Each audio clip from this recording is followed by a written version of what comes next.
Okay, ஒரு வெப்சைட்ல நம்மளோட வீடியோஸை எப்படி போய் ஆட் பண்ணலாம் அப்படின்றத பார்க்கலாம். நம்மளோட வீடியோஸ் போய் ஆட் பண்ணணும் அப்படின்னா நம்ம வீடியோ அப்படின்னு சொல்லி டேக் இருக்கு. இந்த வீடியோன்ற டேக்ல சோர்ஸ் எஸ்ஆர்சி அட்ரிபியூட்டை நம்ம யூஸ் பண்ணி நம்மளோட வீடியோட லொகேஷனை இந்த எஸ்ஆர்சி அட்ரிபியூட்ல பாஸ் பண்றோம். அதாவது இப்போ நான் இதை சேவ் பண்ணிட்டு குரோம்ல ரெஃப்ரெஷ் பண்றேன் அப்படின்னா என்னால இந்த இடத்துல பிளே பண்ணவே முடியல. ஏன் அப்படின்னா இந்த வீடியோக்கு நான் எந்த ஒரு கண்ட்ரோல்ஸுமே கொடுக்கல. ஸோ கண்ட்ரோல் அப்படின்ற ஒரு ஆட்ரிபியூட் இருக்கு.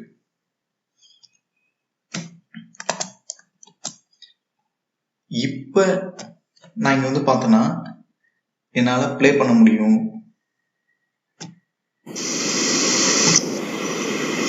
ஓகே, இன்னைக்கு நிறைய வெப்சைட்ல ஒரு இமேஜஸ்லாம் ஆட் பண்ணிருக்கிறத பார்ப்போம். இமேஜஸ்லாம் பார்ப்போம். அந்த இமேஜ்ன்றத எப்படி வெப்சைட்ல ஆட் பண்றது, பிளே பண்ண முடியும், பாஸ் பண்ண முடியும். ஸோ இந்த விஷயங்கள்லாம் கண்ட்ரோல்ஸ் அப்படின்னு சொல்லி இருக்கும். இது லூப் கண்ட்ரோல் அப்படின்னு சொல்லி ஒரு அட்ரிபியூட் இருக்கும். ஃபார் எக்ஸாம்பிள்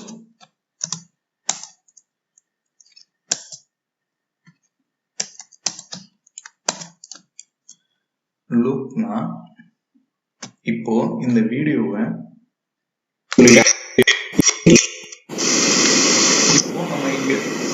ஓகே, இன்னைக்கு நிறைய வெப்சைட் இந்த வீடியோவை நம்ம இங்க எண்ட் பண்றோம்னா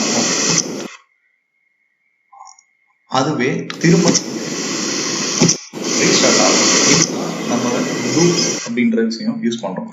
இதுல வித் அப்படின்னு சொல்லி ஒரு அட்ரிபியூட் ஆட் பண்றது மூலமா வித் ஆட் பண்ணி நம்ம இது சைஸை கம்மி பண்ணிக்க முடியும். இப்போ இந்த வீடியோன்றது கரெக்டான சின்ன சைஸ்ல இருக்கும். இதை நம்ம மேக்ஸிமைஸ் பண்ணிக்கலாம், மினிமைஸ் பண்ணிக்கலாம். ஸோ நம்ம இப்படிதான் ஒரு வீடியோவை நம்ம ஆட் பண்றோம்.